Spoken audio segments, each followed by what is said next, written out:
How to change password in Wuthering Waves. Hi everyone, this is Max. I hope you are doing great, so let's start without wasting time. First of all, open up your web browser. Now tap on the search bar. Now search for Wuthering Waves. Now open up the first website. Now tap on the user icon. Now enter your email address. Now click on forgot password.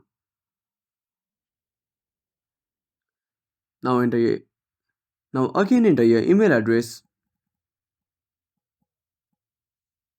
Now now click on get verification code. Now verify the captcha.